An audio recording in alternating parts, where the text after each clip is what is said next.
Hi guys, क्या हाल चाल? सब बढ़िया? तो चलो हम लोग चालू करते हैं unit 5 open economy. Important chapter है और बहुत ही इंटरेस्टिंग चैप्टर होने वाला है। तो चलो देखते हैं। तो देखो, सबसे पहले हम लोग देखेगा बीओपी मतलब बैलेंस ऑफ पेमेंट्स। अब ये क्या है? The balance of payment is a record of all economic transactions. Transactions मतलब लेन देन। ठीक, अब जैसे तुम दुकान में गया, सामान खरीद लिया, तो उसको क्या बोलता है? उसको ट्रांजैक्शन बोलता है। सामान खरीदा और उसको पैसा दिया, ये क्या हो गया? ट्रांजैक्शन। तो कोई भी इकोनॉमिक ट्रांजैक्शन होता है जहां पे पैसा इन्वॉल्व होता है, उसको बोलता है हम लोग इकोनॉमिक ट्रांजैक्शन। तो ये क्या बोल रहा है? BOP is a record all economic transactions between the residents of a country and the rest of the world during a specific period usually है। तो ये क्या बोलना चाहता है कि ये क्या है? रिकॉर्ड है किस चीज का? इकोनॉमिक ट्रांजैक्शन का। बिटवीन द रेसिडेंट्स, रेसिडेंट मतलब जो नागरिक है उस कंट्री का, किसी भी कंट्री का। Between residents of a country, किसी एक कंट्री का, and the rest of the world during a specific period usually a year. ये हो गया तुम्हारा बीओपी। इसका कंपोनेंट्स क्या है? देखो किन रिकॉर्ड का बात हो रहा है। तो सबसे पहले current account. It records all transactions related to goods, services, incomes and transfers. तो इसमें कौन कौन सा आता है? ट्रेड इन गुड्स जैसे कि export import, trade in services जैसे कि banking, insurance, tourism etcetera, income receipts and payments, wages, interest, dividends, unilateral transfer, gifts, remittances, foreign aids. तो ये सब सारा चीज आ जाता है कहाँ? करंट अकाउंट के अंदर। इन सब ट्रांजैक्शन के बारे में बात हो रहा है। ठीक है, it records all transactions related to goods, services and income transfers. ये सब चीजें आ जाता है कहाँ? करंट अकाउंट में। नेक्स्ट है capital account. It records financial transactions affecting a country's foreign assets and liabilities. अब ये कौन सा फॉरेन एसेट्स और लायबिलिटीज का बात हो रहा है? एफडीआई मतलब foreign direct investment and portfolio management. Next है borrowings, loans from foreign countries. And third क्या है? Changes in foreign exchange reserves. तो इन सब रिकॉर्ड्स का जहां पे ये किसी भी कंट्री का फाइनेंशियल ट्रांजैक्शन अफेक्ट करता है। ठीक है, कौन सा फाइनेंशियल ट्रांजैक्शन? फॉरेन एसेट्स और लायबिलिटीज। तो इसको बोलते हैं हम लोग कैपिटल अकाउंट। तो बीओपी का ये दो कंपोनेंट्स है, एक करंट अकाउंट और दूसरा कैपिटल अकाउंट। आगे देखता है। आगे देखो, इसी से रिलेट है BOP surplus and BOP deficit. तो बीओपी सरप्लस क्या होता है? When total receipts from foreign transactions exceeds total payments. जहां पे रिसीप्ट्स मतलब प्लस मतलब तुम्हारे पास जो भी पैसा आया फॉरेन से ट्रांजैक्शन करके, ठीक है, फॉरेन ट्रांजैक्शन वो ज्यादा है जो कि तुम वहां पे पेमेंट किया है। पेमेंट कितना किया है? मान लो तुम 80 रुपया, तो अभी भी तुम 20 में प्रॉफिट में बचा हुआ है। तो इसी को बोलते हैं हम लोग बीओपी सरप्लस, जहां पे total receipts from foreign transactions exceeds total payments. जो भी तुम्हारे हाथ में आया और जो भी तुम पेमेंट किया वो ज्यादा है। कौन सा ज्यादा है? रिसीप्ट्स वाला ज्यादा है, तो उसको बोलता है हम लोग बीओपी सरप्लस। बीओपी डेफिसिट क्या है? उसका उल्टा। इसका उल्टा मतलब तुम्हारे हाथ से गया कितना? 100 रुपया और आया कितना? 80 रुपया। अब तो माइनस में चला गया। ठीक है, when total payments exceeds total receipts leading to a fall in foreign exchange reserves. तो तुम दिया 80 रुपया, तुम्हारे हाथ में आया तुम दिया 100 रुपया और तुम्हारे हाथ में आया 80 रुपया, तो माइनस में चला गया। तो इसको क्या बोलते हैं हम लोग? BOP deficit. चलो आगे देखते हैं। अब देखो, होता है कि जैसे कि हम लोग इंडिया वाला है और इधर कौन है? इधर है मान लो यूएसए मतलब अमेरिका। ठीक है, हम लोग इंडिया वाला है और ये यूएस। अब इंडिया वाला हम लोग क्या करते हैं? हम लोग कुछ सामान इसको बेचता है। अब कुछ सामान तुम बेचेगा तो तुम्हारे हाथ में क्या आएगा? रिसीप्ट आएगा। रिसीप्ट मतलब पैसा आएगा। कभी कभी हम लोग इससे खरीदता है। किससे? इससे खरीदता है, इससे खरीदता है। और जब तुम अमेरिका वाले से खरीदा गया तो तुम इसको क्या देगा? इसको तुम पेमेंट करेगा। आया बात समझ में?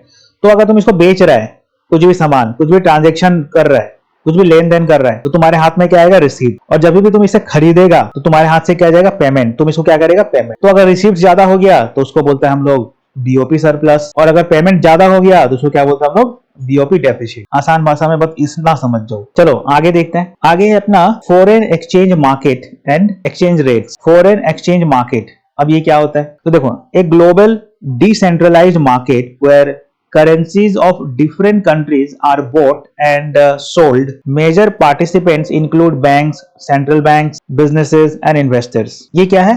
ये ग्लोबल सेंट्रलाइज मार्केट है। ठीक है, फॉरेन एक्सचेंज मार्केट क्या है? Global decentralize market where currencies मतलब रुपया, पैसा, करेंसी। अब करेंसी देखो हर एक कंट्री के तो अलग अलग है, समझ रहे हैं? हर एक का जो कीमत है वो भी अलग है। जैसे हम लोग यहाँ पे रुपीस चलता है, INR इंडियन रुपीज, अमेरिका में डॉलर, और इधर में जो यूरोपियन कंट्रीज है उधर में पाउंड वगैरह चलता है, तो उसको बोलता है करेंसीज। तो ये जो मार्केट होता है फॉरेन एक्सचेंज मार्केट, यहाँ पे तुम क्या कर सकता है? अलग अलग कंट्री का जो करेंसीज है उसको तुम खरीद सकता है और उसको तुम बेच भी सकता है। ये हो गया क्या? Foreign exchange market. और इसमें मेनली कौन खरीदता है बेचता है? बैंक्स हो गया, सेंट्रल बैंक्स हो गया, बिजनेसेस, इन्वेस्टर्स, क्योंकि इनको तो चाहिए ना, क्योंकि ये तो ट्रांजेक्शन करता है, लेन देन करता है। लोग क्रूड ऑयल वगैरह खरीदता है, समझ रहा है, और जो भी चीजें हैं वो खरीदता है लोग, तो उसके लिए इन लोग क्या करता है, ये करेंसीज वगैरह खरीद के रखता है, और जब ज्यादा होता है तो बेच भी सकता है। नेक्स्ट देखो क्या है, नेक्स्ट है foreign exchange rate. Foreign exchange rate, the price of one currency in terms of another currency. अब तुम सुनता होगा कि $1 80 रुपए का है, 85 का है, 90 का है, होता है ना। तो क्या होता है, ये है, इसी को बोलता है हम लोग फॉरेन एक्सचेंज रेट, कि $1 अगर तुमको चाहिए होगा तो तुमको INR इंडियन रुपीस कितना देना पड़ेगा, इसी को बोलता है हम लोग फॉरेन एक्सचेंज रेट्स। मतलब क्या रेट चल रहा है, the price of one currency in terms of another. अगर दूसरा तुमको करेंसी लेना हो तो उसके बदले तुमको कितना देना पड़ेगा। आगे दिखता है टाइप्स ऑफ एक्सचेंज रेट्स। तो सबसे पहला आता है अपना फिक्स्ड एक्सचेंज रेट्स। यहाँ पे क्या होता है, द गवर्नमेंट और central bank fixes the currency's value against another currency or a basket of currencies। जहां पे गवर्नमेंट और सेंट्रल बैंक जो वगैरह है वो लोग फिक्स करते हैं करेंसी का वैल्यू अगेंस्ट अनदर करेंसी, जहां पे गवर्नमेंट और सिर्फ गवर्नमेंट और सेंट्रल बैंक ही फिक्स करता है एक दूसरे का जो करेंसी का जो रेट है वो क्या होना चाहिए। Example, if Indian rupees is fixed at 80 rupees पर $1, the government maintains it this rate. मतलब फिक्स कर दिया गया है कि $1 मतलब 80 रुपया। तो यहाँ पे क्या हो रहा है, फिक्स रेट कर दिया गया है, तो इसी को बोलते हैं हम लोग फिक्स्ड एक्सचेंज रेट। नेक्स्ट क्या है, फ्लेक्सिबल एक्सचेंज रेट। फ्लेक्सिबल को हम लोग फ्लोटिंग भी बोलते हैं, ठीक। ये क्या होता है, the exchange rate is determined by market demand and supply. If demand for rupees increases due to more exports, the rupee will appreciate. If flexible exchange rate में क्या होता है, यहाँ पे मेनली डिमांड और सप्लाई के आधार पे जो एक्सचेंज रेट है वो निकल के आता है सामने। मतलब अगर मान लो इंडियन रुपीस का डिमांड बहुत ज्यादा है तो उस केस में क्या होता है, जो रुपीस का जो वैल्यू है वो एप्रिशिएट, वो बढ़ जाता है, और डिमांड ही नहीं है रुपीस का तो उस केस में क्या होता है, डेप्रिशिएट हो जाता है अपना रुपीस। तो यहाँ पे क्या खेल है, डिमांड और सप्लाई का खेल है, किसमें, फ्लेक्सिबल एक्सचेंज रेट्स में। नेक्स्ट देखो, मैनेज्ड फ्लोटिंग एक्सचेंज रेट। क्या है, मैनेज्ड फ्लोटिंग एक्सचेंज रेट्स। इसमें क्या होता है, a mix of both fixed and flexible exchange rates where the central bank intervenes only to prevent extreme fluctuations। ये दोनों का मिश्रण है, मतलब mix of fixed and flexible exchanges where central bank intervenes only to prevent extreme fluctuation। जब बहुत ज्यादा इधर उधर हो जाता है, समझ रहा है, तभी जो सेंट्रल बैंक वगैरह है, जैसे कि अपना हो गया RBI और बाहर का भी अपना अपना सेंट्रल बैंक है, वो लोग इन्वॉल्व होता है कि उसको ठीक करा जाए। तो इसको बोलते हैं हम लोग मैनेज फ्लोटिंग एक्सचेंज रेट। जैसे कि the RBI, reserve bank of India, occasionally buy and sell dollars to stabilize the rupees value। तो इस केस में क्या होता है, RBI जो है, जो मतलब जो सेंट्रल बैंक है, वो इन्वॉल्व होता है, फ्लक्चुएशन बहुत ज्यादा हो जाता है। आगे बढ़ता है, नेक्स्ट हम लोग देखेगा determination of forcing equilibrium exchange rates. तो कैसे एक्सचेंज रेट्स वगैरह डिटरमाइन किया जाता है। Under fixed exchange rates the central bank and maintains a target exchange rates. यहाँ पे क्या हो रहा है, सेंट्रल बैंक वगैरह जो है मिलके वो लोग अपना मेंटेन करता है, एक टारगेट एक्सचेंज रेट मेंटेन करता है, ठीक है। अब इसमें देखो काम कैसे होता है, मैकेनिज्म क्या है। When market forces push the domestic currency to depreciate, the central bank sell foreign reserves to buy its own currencies. When there is upward pressure, it may sell its domestic currency for foreign currencies। अब देखो इसमें होता है क्या है कि अगर मान लो किसी कंट्री का पैसा डेप्रिशिएट होने लगता है, ठीक है, गिरने लगता है, सेंट्रल बैंक क्या करता है, उसका डिमांड बढ़ाने के लिए, ठीक है, एक जगह में लेके आने के लिए जो फॉरेन रिजर्व्स है वो बेच के खुद का करेंसी खरीदने लगता है। अब खरीदने लगेगा तो क्या होगा, डिमांड बढ़ेगा, तो उससे क्या होता है, वो फिक्स रहेगा, वो जो रेट है वो फिक्स रहेगा। वैसे ही when there is upward pressure, it may sell its own currencies, it may sell its domestic currency for foreign exchange।